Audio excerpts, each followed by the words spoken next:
প্রিয় চতুর্থ শ্রেণীর শিক্ষার্থীরা, তোমাদের সেকেন্ড সামেটিক ইভ্যালুয়েশন বা দ্বিতীয় পর্যায়ক্রমিক মূল্যায়নে ইংরেজি বিষয়ে কী ধরনের প্রশ্নপত্র হতে পারে সেটা আজকে আমি এই ভিডিওতে আলোচনা করব।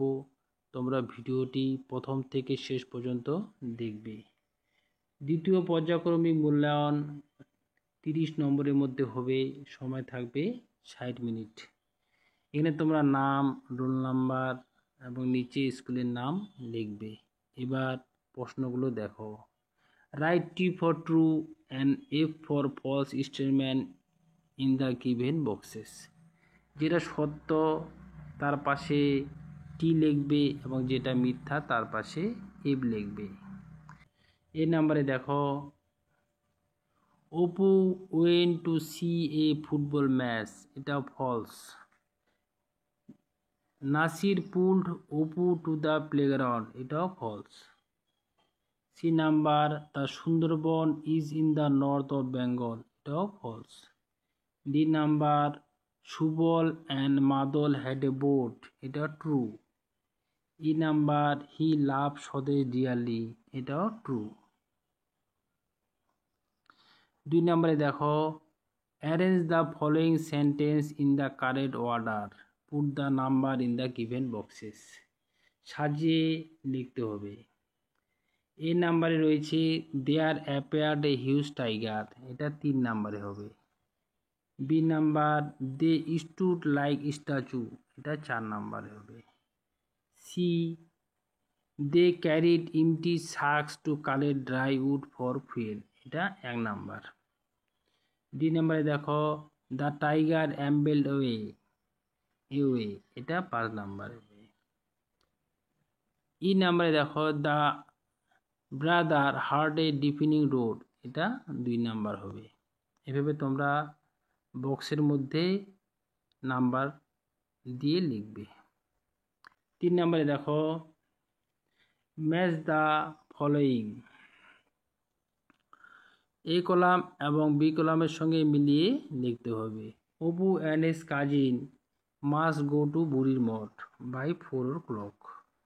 বি নাম্বারটা দেখো, অপু ওয়াজ অ্যাংসাস, 4 নাম্বারটা হবে, about his role in the match. C number, Nasir has not come because his mother is ill.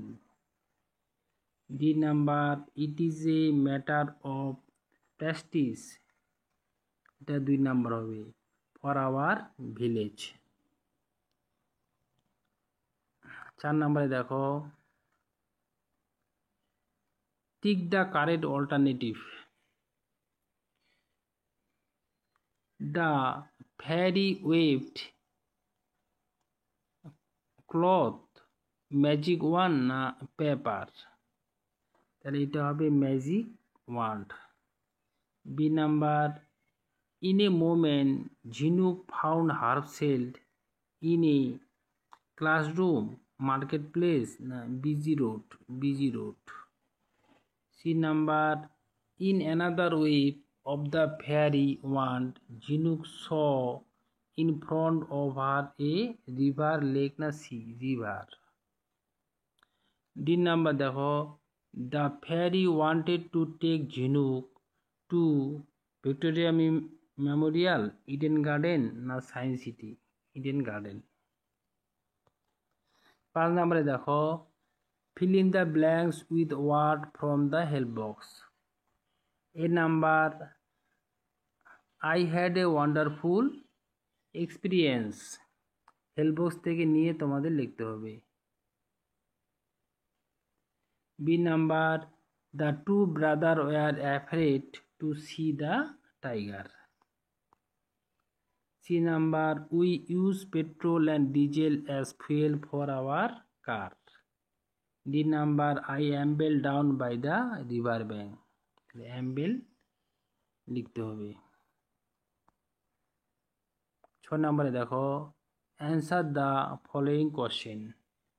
How was Swadesh brought back to the present. Answer হবে দেখো, Swadesh was brought back to the present by a sudden jerk of the train. B number, what did they hear suddenly? Suddenly they heard a deafening roar. C number দেখো, why was the forest dark? The dense trees blocked the sunlight. 7 নম্বরে দেখো, underline the verb that show action in the present time. ভার্বের নিচে তোমাদের underline করতে হবে। The girl is singing a song, তাহলে is singing. They are playing football, are playing. I am reading a book, am reading. 8 নম্বরে দেখো, make sentence of your own using the following word. বাক্য রচনা করতে হবে। এখানে দুটো ওয়ার্ড আছে, এগুলো দিয়ে তোমাদের সেন্টেন্স তৈরি করতে হবে। Vacation, I went to Digha on summer vacation. Jump, try to jump as high as possible. তাহলে চতুর্থ শ্রেণীর ইংরেজি বিষয়ে কী ধরনের প্রশ্নপত্র হতে পারে সেটা নিয়ে আজকে আমি এই ভিডিওতে আলোচনা করলাম। ভিডিওটি ভালো লাগলে বন্ধুদের শেয়ার করবে।